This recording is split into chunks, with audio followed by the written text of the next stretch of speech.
The Adventure of the Sussex Vampire. Holmes had read carefully a note which the last post had brought him. Then, with the dry chuckle which was his nearest approach to a laugh, he tossed it over to me. For a mixture of the modern and the medieval, of the practical and of the wildly fanciful, I think this is surely the limit, said he. What do you make of it, Watson? I read as follows. 46, Old Jewry, November 19th. Vampires. Sir. Our client, Mr. Robert Ferguson of Ferguson and Muirhead, Tea Brokers of Mincing Lane, has made some inquiry from us in a communication of even date concerning vampires. As our firm specializes entirely upon the assessment of machinery, the matter hardly comes within our purview, and we have therefore recommended Mr. Ferguson to call upon you and lay the matter before you. We have not forgotten your successful action in the case of Matilda Briggs. We are, sir, faithfully yours, Morrison and Dodd. Per E.J.C. Matilda Briggs was not the name of a young woman, Watson, said Holmes in a reminiscent voice. It was a ship which is associated with the giant rat of Sumatra, a story for which the world is not yet prepared. But what do we know about vampires? Does it come within our purview either? Anything is better than stagnation, but really we seem to have been switched on to a Grimm's fairy tale. Make a long arm, Watson, and see what V has to say. I leaned back and took down the great index volume to which he referred. Holmes balanced it on his knee and his eyes moved slowly and lovingly over the record of old cases, mixed with the accumulated information of a lifetime. Voyage of the Gloria Scott. He read. That was a bad business.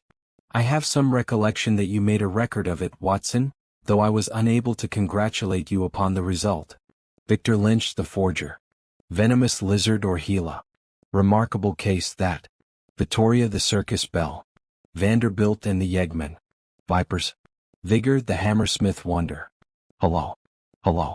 Good old index. You can't beat it. Listen to this, Watson. Vampirism in Hungary. And again, vampires in Transylvania.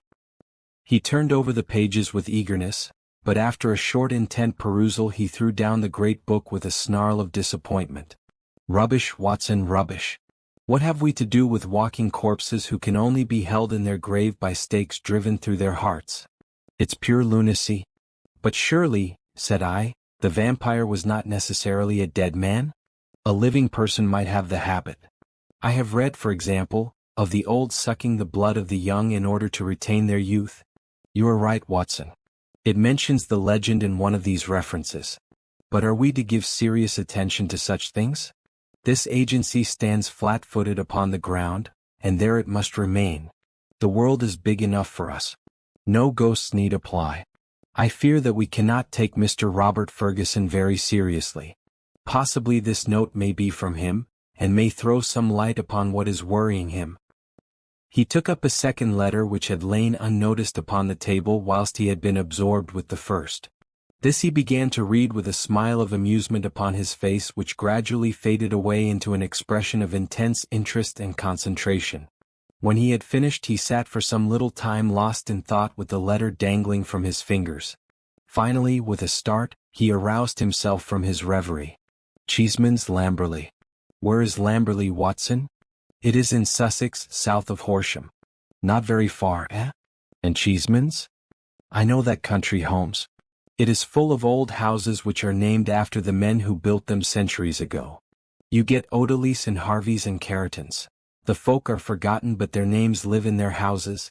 Precisely, said Holmes coldly. It was one of the peculiarities of his proud, self-contained nature that, though he docketed any fresh information very quickly and accurately in his brain, he seldom made any acknowledgment to the giver. I rather fancy we shall know a good deal more about Cheeseman's Lamberley before we are through. The letter is, as I had hoped, from Robert Ferguson. By the way, he claims acquaintance with you. With me? You had better read it.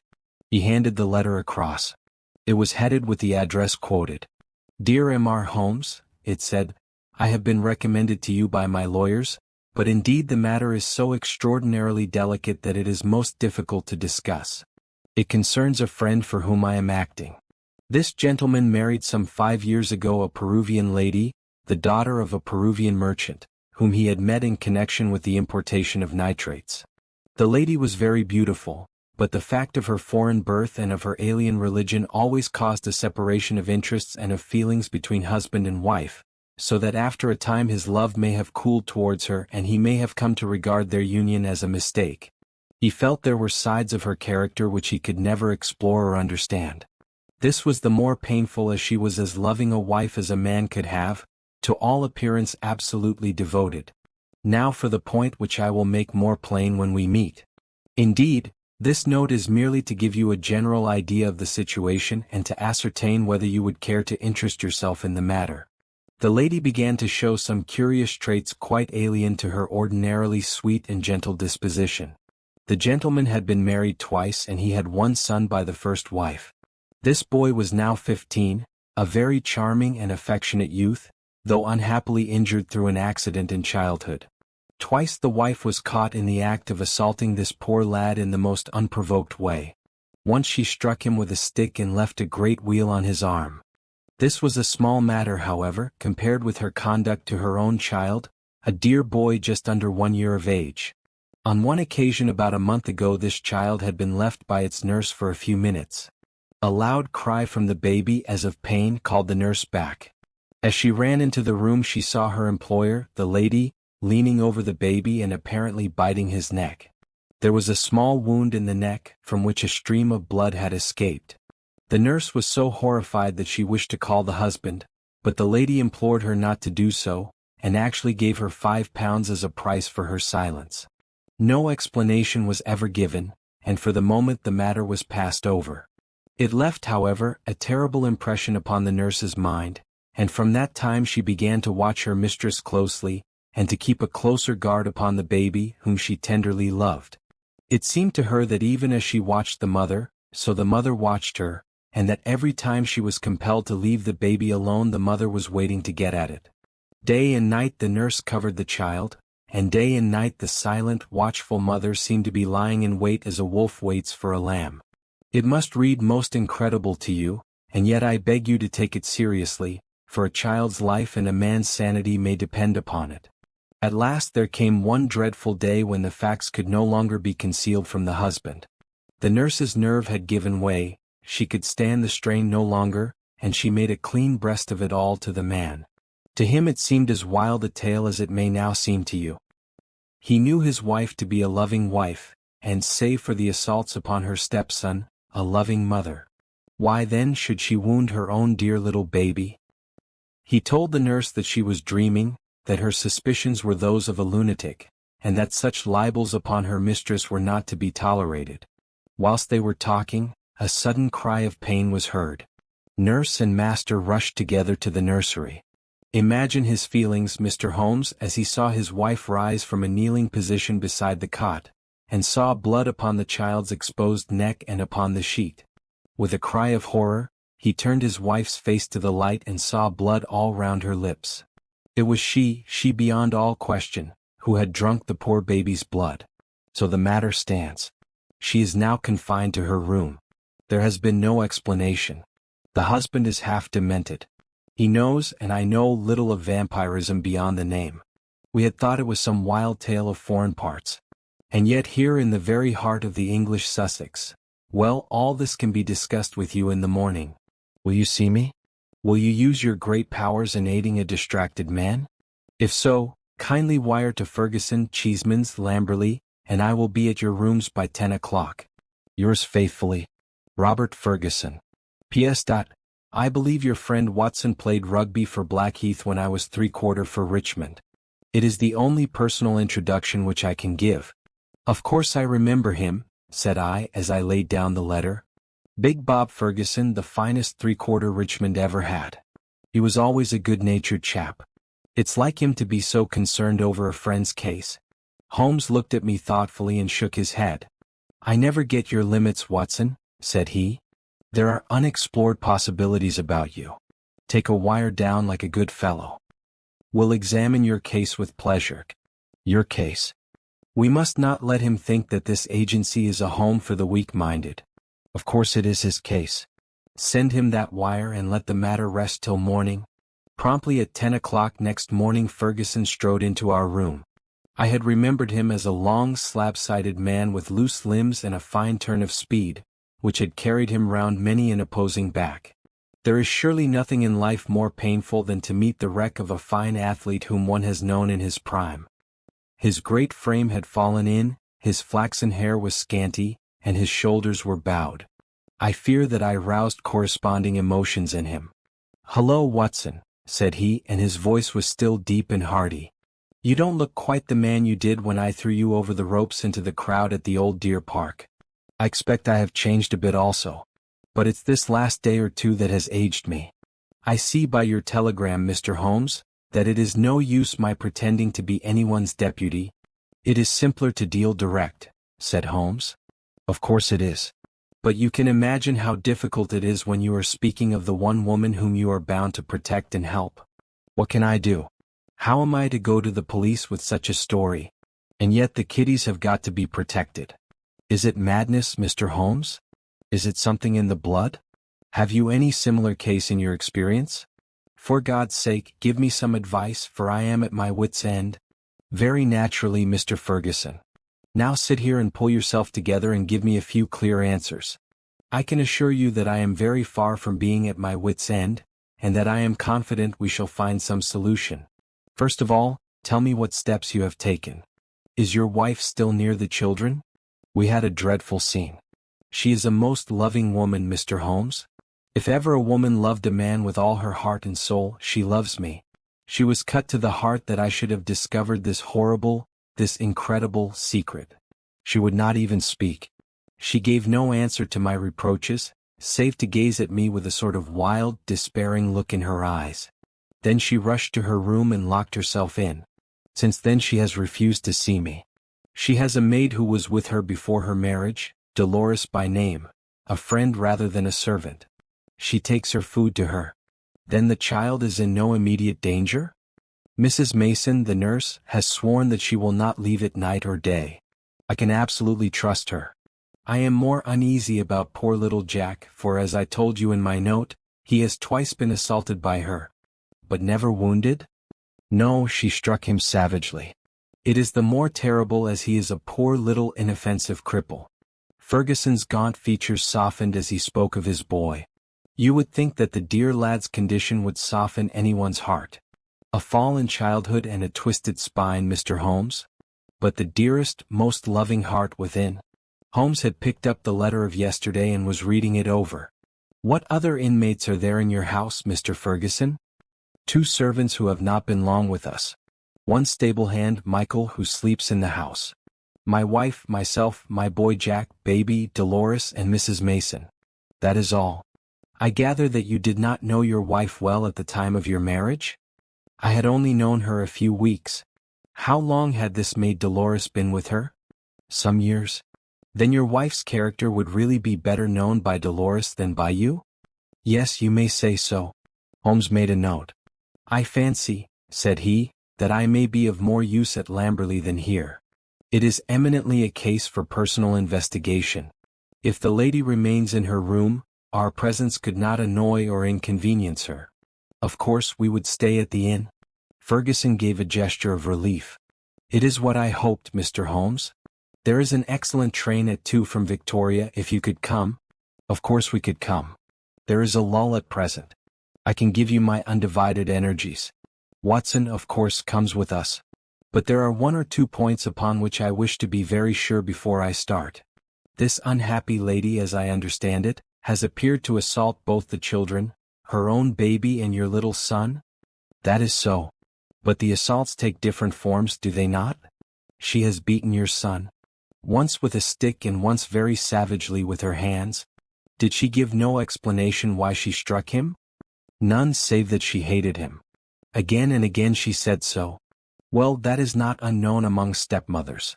A posthumous jealousy, we will say. Is the lady jealous by nature? Yes, she is very jealous, jealous with all the strength of her fiery tropical love. But the boy, he is 15, I understand, and probably very developed in mind since his body has been circumscribed in action. Did he give you no explanation of these assaults? No, he declared there was no reason. Were they good friends at other times? No, There was never any love between them. Yet you say he is affectionate? Never in the world could there be so devoted a son. My life is his life. He is absorbed in what I say or do. Once again Holmes made a note. For some time he sat lost in thought. No doubt you and the boy were great comrades before this second marriage. You were thrown very close together, were you not? Very much so. And the boy, having so affectionate a nature, was devoted, no doubt, to the memory of his mother? Most devoted. He would certainly seem to be a most interesting lad. There is one other point about these assaults. Were the strange attacks upon the baby and the assaults upon your son at the same period? In the first case it was so. It was as if some frenzy had seized her, and she had vented her rage upon both. In the second case it was only Jack who suffered. Mrs. Mason had no complaint to make about the baby. That certainly complicates matters. I don't quite follow you, Mr. Holmes. Possibly not. One forms provisional theories and waits for time or fuller knowledge to explode them. A bad habit, Mr. Ferguson, but human nature is weak. I fear that your old friend here has given an exaggerated view of my scientific methods. However, I will only say at the present stage that your problem does not appear to me to be insoluble, and that you may expect to find us at Victoria at 2 o'clock. It was evening of a dull, foggy November day when, having left our bags at the Chequers, Lamberley, we drove through the Sussex clay of a long winding lane, and finally reached the isolated and ancient farmhouse in which Ferguson dwelt. It was a large, straggling building, very old in the center, very new at the wings, with towering Tudor chimneys and a lichen-spotted high-pitched roof of Horsham slabs. The doorsteps were worn into curves, and the ancient tiles which lined the porch were marked with the rebus of a cheese and a man, after the original builder. Within, the ceilings were corrugated with heavy oaken beams, and the uneven floors sagged into sharp curves. An odor of age and decay pervaded the whole crumbling building. There was one very large central room into which Ferguson led us. Here, in a huge old-fashioned fireplace with an iron screen behind it dated 1670, there blazed and spluttered a splendid log fire. The room, as I gazed round, was a most singular mixture of dates and of places. The half-paneled walls may well have belonged to the original yeoman farmer of the 17th century. They were ornamented, however, on the lower part by a line of well-chosen modern watercolors, while above, where yellow plaster took the place of oak, there was hung a fine collection of South American utensils and weapons, which had been brought, no doubt, by the Peruvian lady upstairs. Holmes rose, with that quick curiosity which sprang from his eager mind, and examined them with some care. He returned with his eyes full of thought. "Hullo," he cried. "Hullo." A spaniel had lain in a basket in the corner. It came slowly forward towards its master, walking with difficulty. Its hind legs moved irregularly and its tail was on the ground. It licked Ferguson's hand. "What is it, Mr. Holmes?" "The dog." "What's the matter with it?" That's what puzzled the vet. A sort of paralysis. Spinal meningitis, he thought. But it is passing. He'll be all right soon, won't you, Carlo? A shiver of assent passed through the drooping tail. The dog's mournful eyes passed from one of us to the other. He knew that we were discussing his case. Did it come on suddenly? In a single night? How long ago? It may have been 4 months ago. Very remarkable.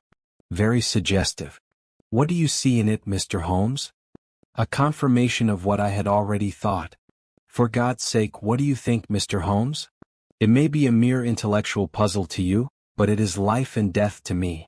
My wife a would-be murderer, my child in constant danger. Don't play with me, Mr. Holmes. It is too terribly serious. The big rugby three-quarter was trembling all over. Holmes put his hand soothingly upon his arm. I fear that there is pain for you, Mr. Ferguson, whatever the solution may be, said he. I would spare you all I can. I cannot say more for the instant, but before I leave this house I hope I may have something definite. Please God you may. If you will excuse me, gentlemen, I will go up to my wife's room and see if there has been any change. He was away some minutes, during which Holmes resumed his examination of the curiosities upon the wall. When our host returned, it was clear from his downcast face that he had made no progress. He brought with him a tall, slim, brown-faced girl. "The tea is ready, Dolores," said Ferguson. "See that your mistress has everything she can wish." "She vera ill," cried the girl, looking with indignant eyes at her master. "She no ask for food. She vera ill. She need doctor. I frightened stay alone with her without doctor." Ferguson looked at me with a question in his eyes. "I should be so glad if I could be of use. Would your mistress see Dr. Watson?" "I take him. I no ask leave. She needs doctor." "Then I'll come with you at once." I followed the girl, who was quivering with strong emotion, up the staircase and down an ancient corridor. At the end was an iron-clamped and massive door. It struck me as I looked at it that if Ferguson tried to force his way to his wife he would find it no easy matter. The girl drew a key from her pocket, and the heavy oaken planks creaked upon their old hinges. I passed in and she swiftly followed, fastening the door behind her. On the bed a woman was lying who was clearly in a high fever. She was only half conscious, but as I entered she raised a pair of frightened but beautiful eyes and glared at me in apprehension. Seeing a stranger, she appeared to be relieved and sank back with a sigh upon the pillow. I stepped up to her with a few reassuring words, and she lay still while I took her pulse and temperature. Both were high, and yet my impression was that the condition was rather that of mental and nervous excitement than of any actual seizure. "She lie like that one day today. I'm afraid she die," said the girl. The woman turned her flushed and handsome face towards me. "Where is my husband?" "He is below and would wish to see you." "I will not see him. I will not see him." Then she seemed to wander off into delirium. "A fiend? A fiend?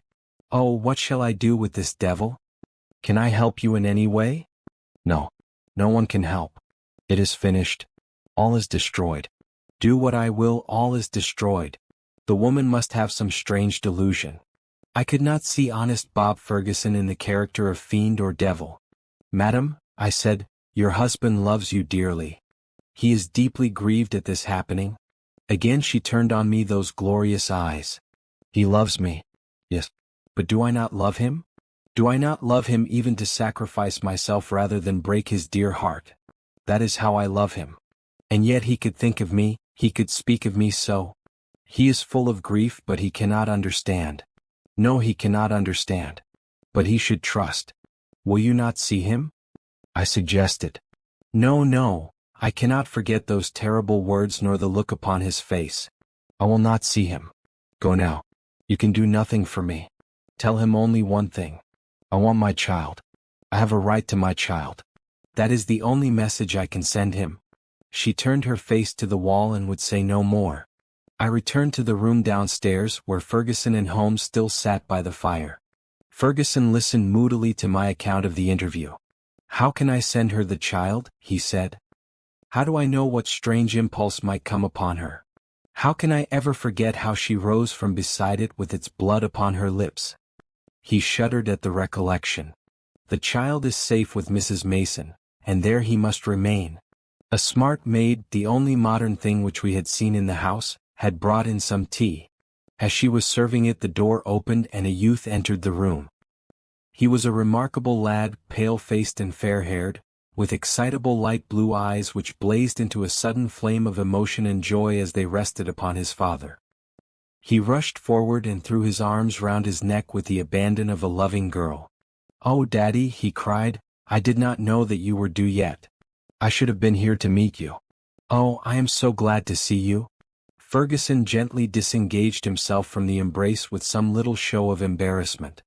"Dear old chap," said he, patting the flaxen head with a very tender hand. "I came early because my friends, Mr. Holmes and Dr. Watson, have been persuaded to come down and spend an evening with us. Is that Mr. Holmes, the detective?" "Yes." The youth looked at us with a very penetrating and, as it seemed to me, unfriendly gaze. "What about your other child, Mr. Ferguson?" asked Holmes. "Might we make the acquaintance of the baby?" "Ask Mrs. Mason to bring baby down," said Ferguson. The boy went off with a curious, shambling gait which told my surgical eyes that he was suffering from a weak spine. Presently he returned, and behind him came a tall, gaunt woman bearing in her arms a very beautiful child, dark-eyed, golden-haired, a wonderful mixture of the Saxon and the Latin. Ferguson was evidently devoted to it, for he took it into his arms and fondled it most tenderly. "Fancy anyone having the heart to hurt him?" he muttered as he glanced down at the small, angry red pucker upon the cherub throat. It was at this moment that I chanced to glance at Holmes, and saw a most singular intentness in his expression. His face was as set as if it had been carved out of old ivory, and his eyes, which had glanced for a moment at father and child, were now fixed with eager curiosity upon something at the other side of the room. Following his gaze, I could only guess that he was looking out through the window at the melancholy, dripping garden. It is true that a shutter had half closed outside and obstructed the view, but none the less it was certainly at the window that Holmes was fixing his concentrated attention. Then he smiled and his eyes came back to the baby. On its chubby neck there was this small puckered mark. Without speaking, Holmes examined it with care. Finally he shook one of the dimpled fists which waved in front of him. "Goodbye, little man. You have made a strange start in life. Nurse, I should wish to have a word with you in private." He took her aside and spoke earnestly for a few minutes. I only heard the last words, which were, "Your anxiety will soon, I hope, be set at rest." The woman, who seemed to be a sour, silent kind of creature, withdrew with the child.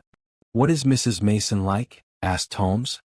"Not very prepossessing externally, as you can see, but a heart of gold, and devoted to the child. Do you like her, Jack?" Holmes turned suddenly upon the boy. His expressive mobile face shadowed over, and he shook his head. "Jackie has very strong likes and dislikes," said Ferguson, putting his arm round the boy.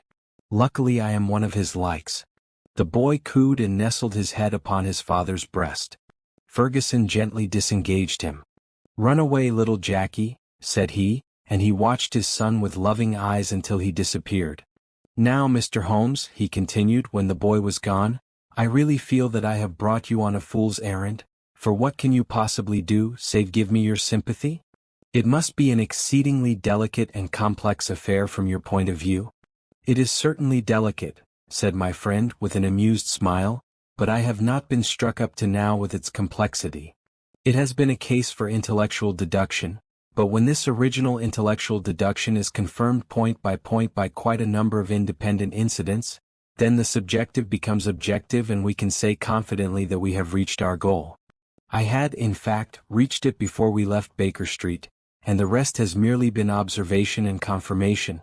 Ferguson put his big hand to his furrowed forehead. "For heaven's sake, Holmes," he said hoarsely, "if you can see the truth in this matter, do not keep me in suspense. How do I stand? What shall I do? I care nothing as to how you have found your facts so long as you have really got them. Certainly I owe you an explanation, and you shall have it. But you will permit me to handle the matter in my own way?